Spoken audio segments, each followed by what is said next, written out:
Tonight, we travel back in time to a world where daily life was far stranger than you might imagine. Some of these habits may even surprise you.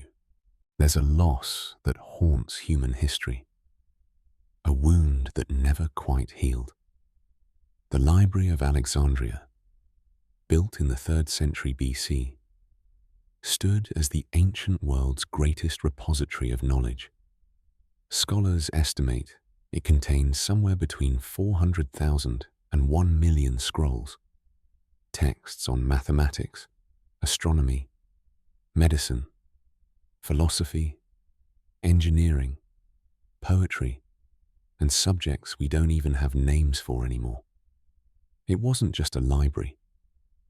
It was the brain of civilization, the place where knowledge from Egypt, Greece, Persia, India, and beyond was collected, translated, and preserved. Then it burned.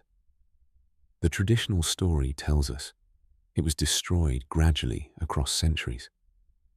Julius Caesar's forces accidentally set fire to ships in Alexandria's harbour in 48 BC, and flames spread to part of the library. Christian mobs, viewing pagan learning as heretical, attacked what remained in the 4th century. Finally, the Arab conquest in the 7th century supposedly finished what earlier destructions had begun. By the medieval period, the Library of Alexandria existed only as a legend, a symbol of everything humanity had lost when the ancient world collapsed. But that story is incomplete. What they don't tell you is that before each destruction, there were rescue efforts. When Caesar's fire started, scholars and collectors rushed to save what they could. When Christian authorities began purging pagan texts, sympathetic monks hid scrolls in monasteries across the Mediterranean. When Constantinople became the new center of learning in the Eastern Roman Empire, many Alexandrian texts were transported there for safekeeping. Then, in 1453, Constantinople fell to the Ottoman Empire.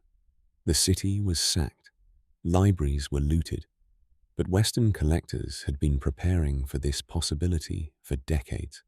Merchants, scholars, and agents working for various European powers, including representatives of the Vatican, acquired massive numbers of Greek and Latin manuscripts during the chaos. They paid in gold for texts that would have been destroyed or scattered. They shipped crates of scrolls back to Italy, where they disappeared into private collections and church archives. The Vatican's collection of Greek scientific manuscripts is among the largest in the world. Thousands of texts, many never fully catalogued, sit in temperature-controlled storage. Some have been studied. Most haven't. When researchers request access, they must know which specific document they're looking for, and they must have credentials that satisfy Vatican Shencha. The casual inquiry is not entertained. The browsing scholar is turned away. Now here's what should trouble you. Many of these Greek manuscripts contain knowledge that predates Christianity. Knowledge that survived the fall of Rome specifically because the Church preserved it. But preserved doesn't mean shared. The Church became the inheritor of ancient learning, the institution that decided which texts would be copied and disseminated, and which would remain locked away. Some of these texts almost certainly came from Alexandria, rescued before the fires, passed through Byzantine hands, and ultimately locked in Vatican storage. They contain astronomical calculations that wouldn't be rediscovered for centuries. They describe medical procedures more advanced than anything practiced in medieval Europe. They reference technologies and mathematical concepts that modern scholars, when they've been allowed glimpses, can barely understand. The Library of Alexandria burned, yes, but not everything burned. Some of it was saved. The question is, saved for whom? The church possessed knowledge from the ancient world that could have accelerated human progress by centuries. They chose not to share it. They chose instead to act as gatekeepers, releasing scraps of information when it suited their purposes, and keeping the rest hidden behind doors no tourist will ever see. What scientific breakthroughs are sitting in those archives, written in ancient Greek on crumbling papyrus, waiting for someone to read them again? Most people know the story of Galileo. In 1633, the astronomer was tried by the Roman Inquisition for heresy. His crime was teaching that Earth orbits the Sun rather than sitting stationary at the center of the universe. The church forced him to recant. He spent the rest of his life under house arrest. It's presented as a pivotal moment when religious authority collided with scientific truth, when the church was finally proven wrong by evidence too strong to suppress. But Galileo wasn't the first. Not even close. Nicolaus Copernicus published his heliocentric model in 1543, describing a cosmos where Earth and other planets revolve around the Sun. But he delayed publication until his deathbed, knowing what would happen if church authorities read it while he was still alive. He wasn't being paranoid. He was being realistic. The church had already established that geocentrism, Earth at the center of everything, was theological doctrine, not just scientific theory. To challenge it was to challenge the entire structure of creation as described in Scripture. Before Copernicus, there were medieval Islamic astronomers whose work hinted at the same conclusion. Al-Biruni, working in the 11th century, calculated Earth's radius with remarkable accuracy and questioned whether Earth truly stood still. Ibn al-Haytham studied optics and planetary motion in ways that suggested the geocentric model didn't match observations. The church knew about this work. During the Crusades and through diplomatic channels, Islamic scientific texts made their way to Europe. Some were translated and shared with universities. Others were confiscated and archived, deemed too dangerous for general circulation. But even Islamic astronomers weren't the first.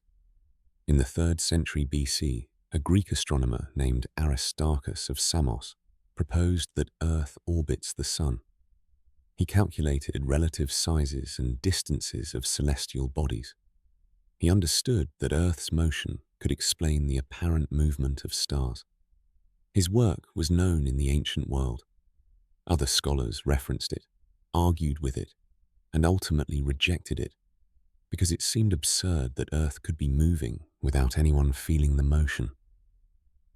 Only one text by Aristarchus survived to the modern era, and it doesn't contain his heliocentric model.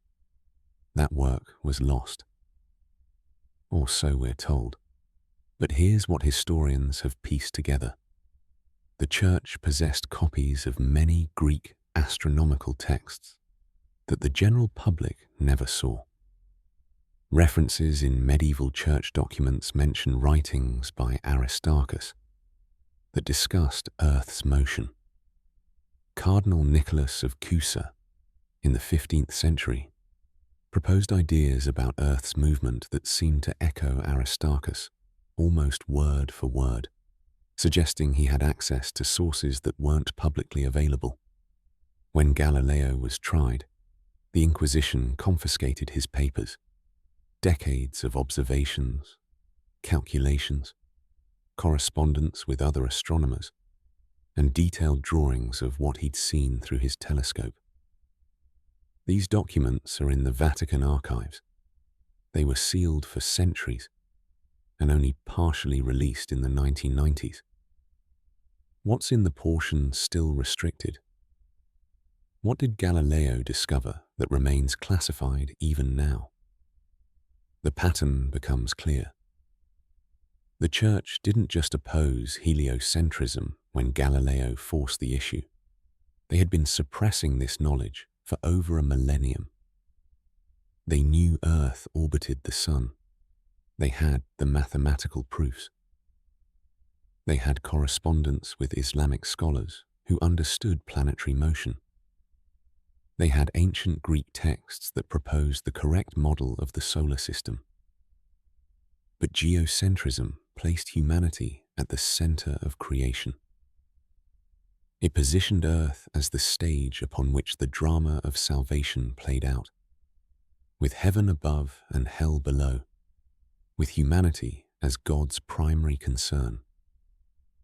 Heliocentrism reduced Earth to one planet among many, orbiting an ordinary star in a vast cosmos. It suggested that maybe humanity wasn't the center of everything. Maybe the universe didn't revolve around us.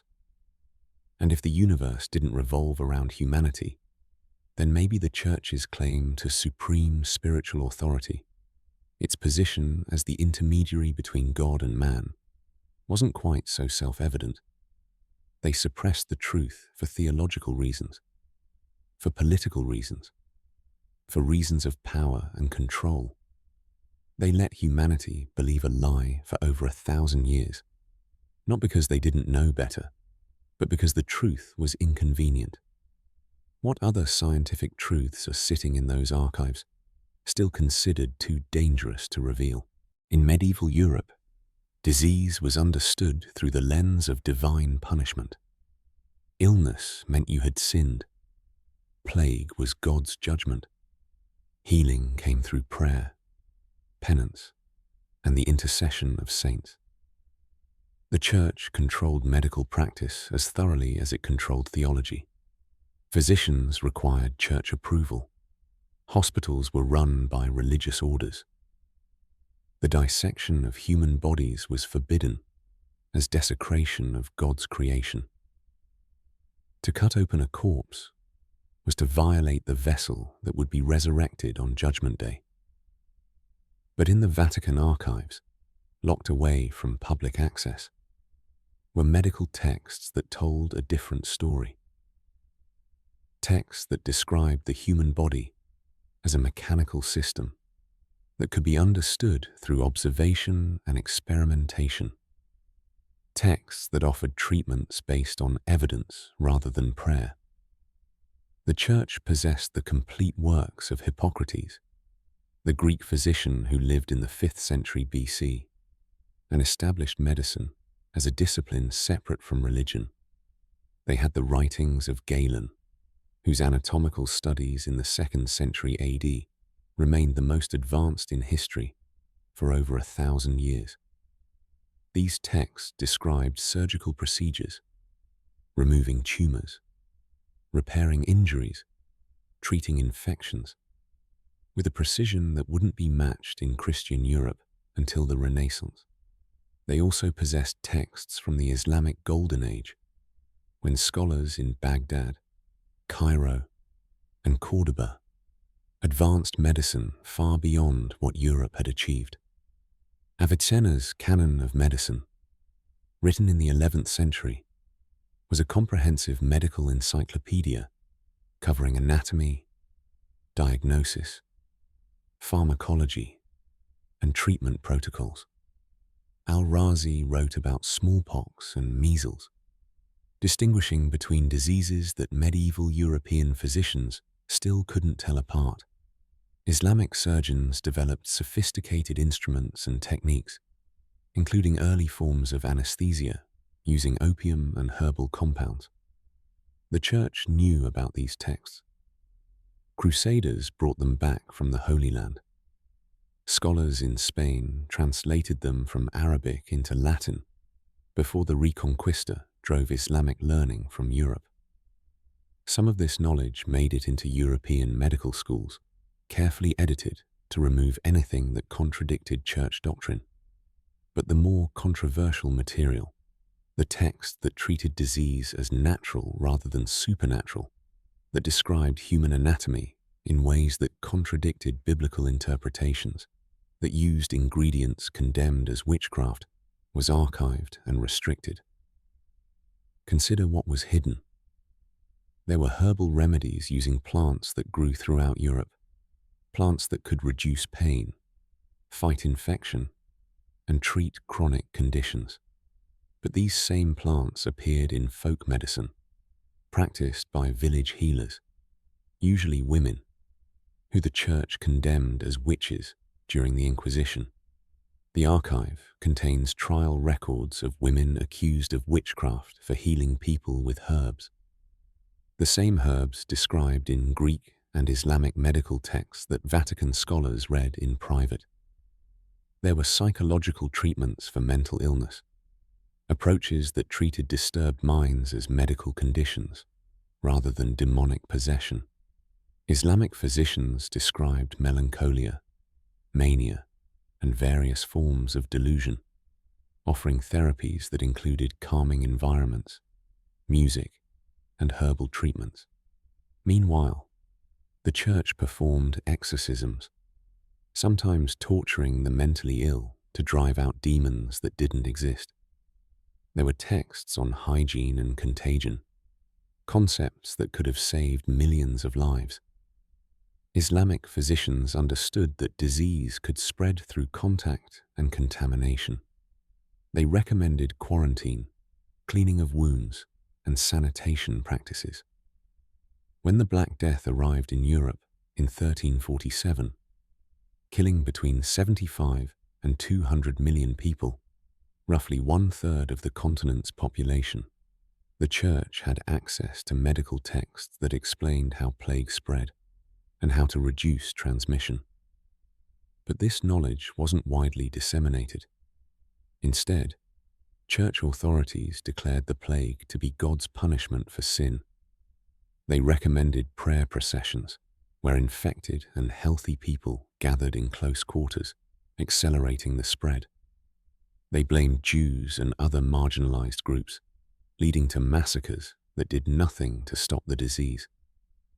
How many people died because medical knowledge was restricted? How many children could have been saved by treatments the church possessed, but refused to share? How many women were burned as witches for practicing medicine described in texts sitting on Vatican shelves? The church's justification was consistent. Suffering was spiritually redemptive. Pain brought you closer to God. Disease tested your faith. To seek medical treatment was to reject divine will, to prioritize earthly comfort over heavenly reward. And there was another concern. Medical knowledge empowered lay practitioners. If anyone could learn to treat illness through study and practice, they didn't need clergy. They didn't need the church's monopoly on healing through prayer and saintly intercession. The church also feared knowledge that came from non-Christian sources. Greek medicine was pagan. Islamic medicine was heretical. Even Christian mystics who practiced healing outside church authority were suspect. By restricting medical texts, the church maintained its position as the sole legitimate mediator between the human and divine, the only institution qualified to address suffering. But those texts still exist. Researchers who've been granted limited access describe manuscripts filled with anatomical drawings, surgical techniques, pharmaceutical recipes, and diagnostic methods that were centuries ahead of their time. Most of these texts have never been fully translated or published. They sit in climate-controlled storage, preserved perfectly, their knowledge trapped behind bureaucratic barriers and theological concerns that haven't changed in centuries. The church says they restricted this knowledge to protect people from dangerous ideas. But the real question is simpler and more brutal. How many lives could have been saved if they had shared what they knew? How different would human history look if medical science hadn't been suppressed for 1,000 years in the name of spiritual authority? The cure existed while millions died. It was written down, carefully preserved, and deliberately hidden. That's not protection. That's control.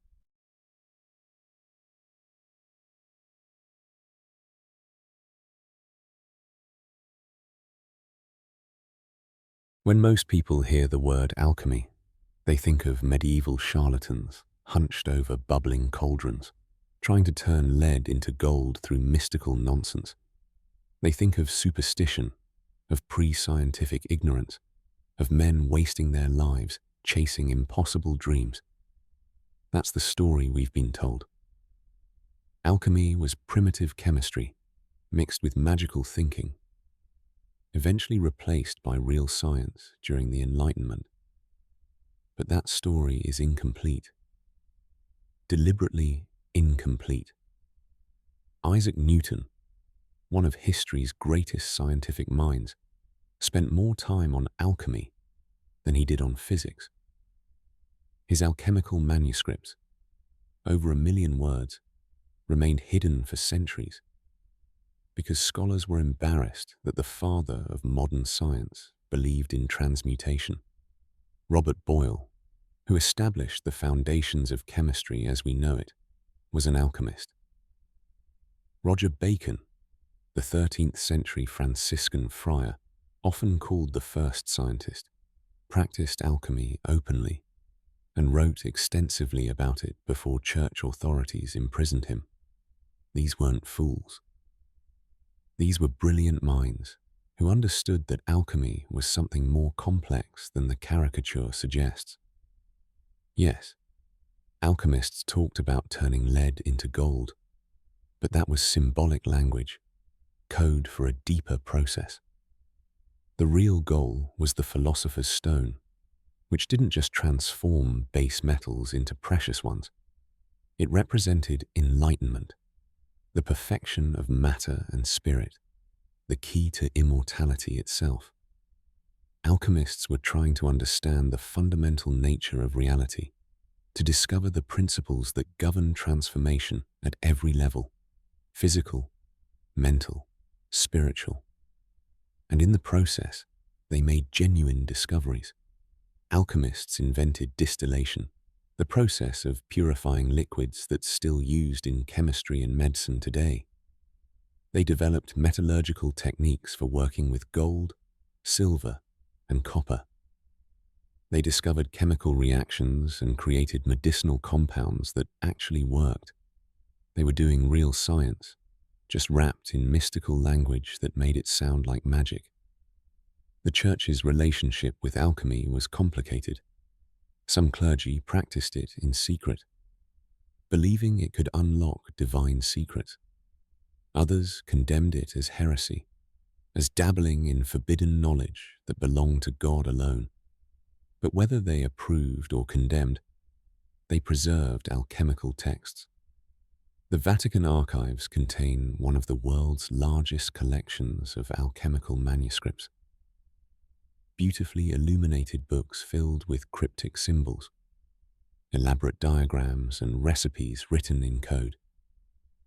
Some of these manuscripts are attributed to legendary figures. Hermes Trismegistus, the mythical Egyptian sage who supposedly possessed all knowledge. Nicolas Flamel, the French scribe who allegedly created the philosopher's stone and lived for centuries. Abraham the Jew, whose Book of Abraham supposedly contained the secret of transmutation. These texts passed through generations of alchemists, copied and recopied, hidden from authorities, and eventually confiscated by the church during various inquisitions and purges.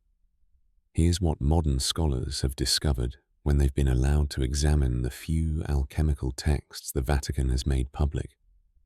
Beneath the mystical language, there's sophisticated chemical knowledge, formulas that describe actual reactions, processes that work if you decode the symbolic terminology, instructions for creating compounds that have legitimate medical or industrial uses.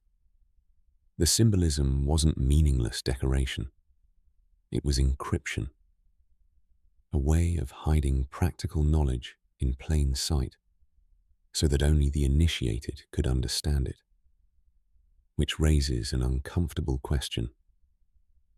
If the texts they've released contain genuine scientific knowledge disguised as mysticism, what's in the manuscripts that remain classified? What discoveries are encoded in symbols and allegories that scholars haven't been allowed to decode? The Church classified alchemy as a cult, as dangerous spiritual practice that threatened Christian doctrine. But they preserved these texts more carefully than almost any other category of knowledge. They didn't just confiscate alchemical books. They studied them, catalogued them, and locked them away in the deepest sections of the archives. Why preserve what you condemn? Why keep texts you claim are spiritually dangerous unless you believe there's something real beneath the mysticism? The Vatican has had centuries to examine these manuscripts in private, to test the formulas, to decode the symbols. What did they find? What knowledge are they still sitting on, written in cryptic language by men who claim they were remembering wisdom from before the flood? In 1260, a Franciscan friar named Roger Bacon sat in his cell and wrote about the future. He described ships that would move without sails or oars, powered by mechanical means. He predicted flying machines that would allow men to soar through the air like birds. He envisioned carriages that would travel at incredible speeds without being pulled by horses. He even described a device that would allow people to see events happening far away, transmitted somehow through the air into their homes. Airplanes, motorized ships, automobiles, television. He was describing technologies that wouldn't exist for another 600 years, technologies that would require scientific understanding and industrial capabilities completely beyond his era. And he wasn't writing fantasy or theological speculation. He was writing with confidence, with specificity, as if he knew these things would exist because he'd seen evidence that they already had. But here's what should trouble you. Bacon didn't claim to be inventing these ideas. He claimed he was rediscovering them. He wrote that the ancients, civilizations that existed before the Great Flood, perhaps Atlantis, perhaps Egypt at the height of its mysterious power, had possessed technological sophistication that was lost in catastrophic events. He believed that fragments of this ancient knowledge had survived in obscure texts, and he'd spent his life tracking them down, piecing together what had been forgotten. Roger Bacon was born in 1214 in England, entered the Franciscan order, and became one of the most learned men of his age.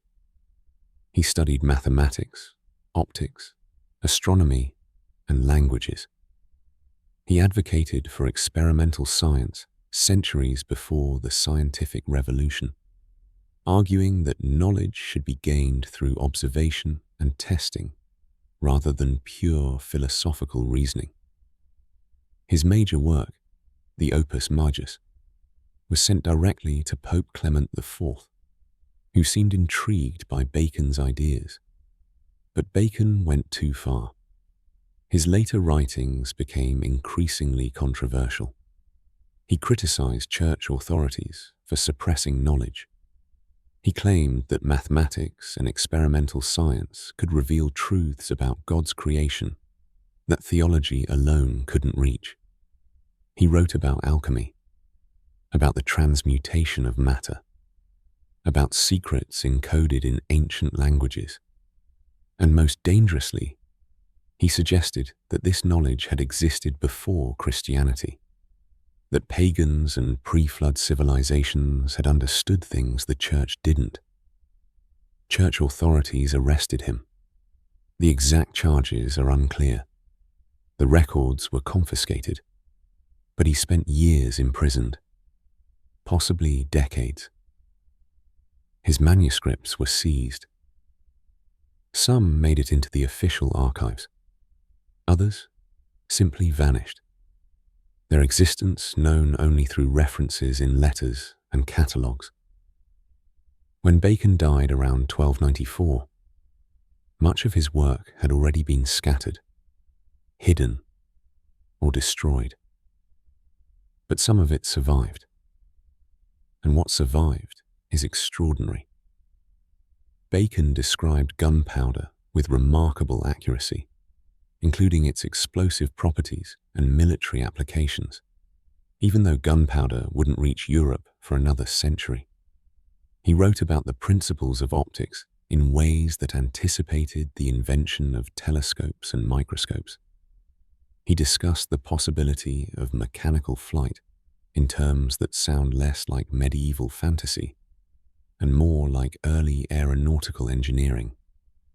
And throughout his writings, he insisted he wasn't discovering these things for the first time. He referenced ancient sources, texts he claimed to have read or heard about. He mentioned philosophers from Egypt and Babylon who had possessed this knowledge. He wrote as if he was reconstructing a lost technological civilization from fragments and clues. Some historians dismiss this as Bacon trying to give his ideas legitimacy by attributing them to respected ancient authorities. But others have noticed something stranger. Some of his descriptions are too specific, too accurate to be pure imagination. When he describes mechanical devices, he includes details about gears, levers, and power transmission that suggest genuine engineering knowledge. When he predicts future technologies, he doesn't just guess randomly. He describes things that actually became possible once the underlying scientific principles were understood.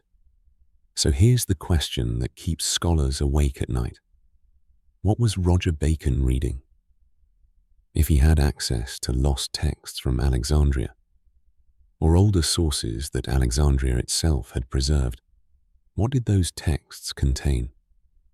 Were they descriptions of theoretical devices imagined by ancient philosophers? Or were they records of technologies that actually existed in civilizations we've forgotten? The Vatican confiscated Bacon's personal library along with his manuscripts. They took everything: his notes, his correspondence, his copies of ancient texts. Some of these materials have been examined by authorized researchers. Most haven't. The catalogue entries are vague. The access restrictions are absolute. If Roger Bacon really did have ancient texts describing advanced technology, and if those texts are still in Vatican storage, then the archives contain more than religious documents and medieval philosophy. They contain potential proof that human civilization is far older and more sophisticated than official history acknowledges. They contain the possibility that we've done all of this before, reached technological heights, and then fallen, leaving only scattered fragments for future generations to puzzle over. A medieval friar described the modern world in 1260. He said he was remembering, not inventing. The question isn't whether he was right. The question is, what was he reading? Elizabeth I of England kept a magician at her court. His name was John Dee, and officially he was her advisor on mathematics, navigation, and astronomy.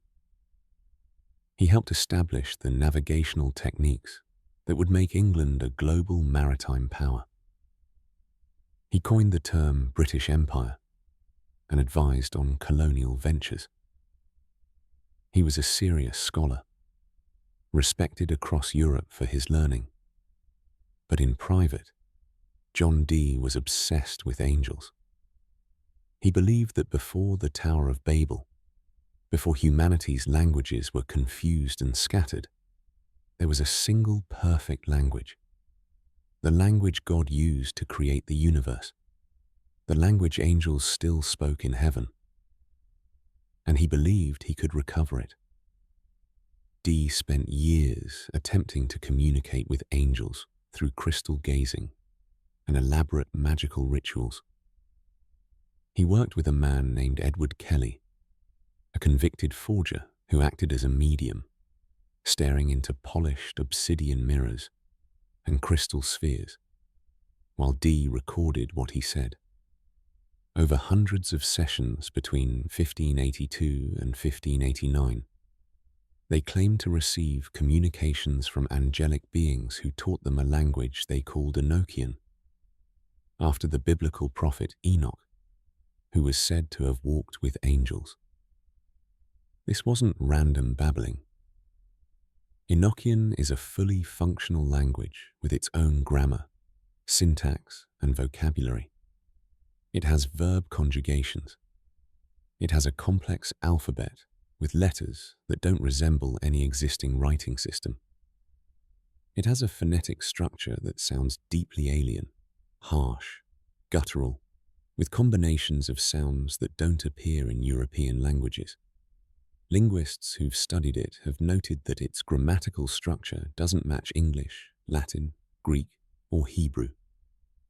It's internally consistent but fundamentally different from known language families.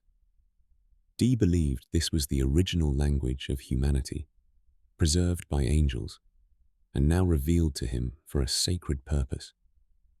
He meticulously recorded everything in journals, creating elaborate tables, charts, and alphabets. He developed magical systems based on this language, claiming it could be used to command spirits, access hidden knowledge, and even manipulate reality itself. In the 1580s, Dee traveled to Europe. He went to Prague, where he met with Emperor Rudolf II and various European occultists.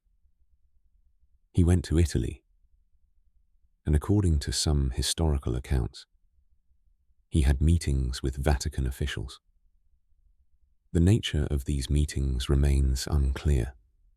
Official records don't exist or haven't been released, but after Dee's death in 1608, many of his manuscripts disappeared. His son reported that some were stolen. Others were purchased by collectors. Rumors circulated that the Vatican had acquired significant portions of his work. For centuries, those rumors seemed like conspiracy theory. Then, in the 1990s, scholars confirmed that the Vatican Library holds at least 3 manuscripts by John Dee. They're catalogued. They're stored in climate-controlled conditions, but their full contents have never been publicly released. Researchers who've requested access have been denied or given only limited viewing under strict supervision. What's in those manuscripts that requires such secrecy? The public portions of Dee's work are strange enough, but what about the sessions he didn't publish? What about the deeper instructions he claimed to receive about how to use this language? Later occultists, including Aleister Crowley in the early 20th century, experimented with Enochian and claimed it was genuinely dangerous. They reported psychological effects from speaking it aloud, altered states of consciousness, disturbing visions, a sense that something was responding to the words. Crowley warned his followers to use it carefully, if at all. Modern linguistic analysis has only deepened the mystery. Enochian doesn't behave like a constructed language created by someone who spoke English. It has features that suggest either extraordinary linguistic sophistication on Dee's part, or genuine derivation from some unknown source. The vocabulary doesn't obviously derive from Hebrew or Latin, despite Dee's deep knowledge of both languages. The grammar follows patterns that wouldn't be fully understood by European linguists until centuries later. So what exactly did Dee and Kelly tap into? Was Enochian a brilliant invention, created by Dee's unconscious mind and channeled through Kelly's trance states? Was it derived from some ancient text Dee had access to, but never acknowledged? Or was it, as Dee insisted, genuinely transmitted by non-human intelligence? The Vatican's possession of Dee's manuscripts suggests they took his work seriously. They didn't dismiss him as a charlatan or madman. They preserved his writings carefully, stored them in restricted sections, and refused to release them, even when the political and religious sensitivities had long since faded. If they believed Dee was simply a delusional occultist, why not prove it by releasing his work and letting scholars demonstrate its falseness? The alternative is more unsettling. What if the Church examined Dee's system and found something that worked? What if they tested the language and discovered it produced effects they couldn't explain? What if they concluded that Dee really had discovered or rediscovered something genuine, something that posed theological questions the Church couldn't answer? Languages are codes for transmitting meaning. But what if some languages do more than that? What if certain combinations of sounds, spoken with intention, can affect consciousness or reality in ways we don't understand?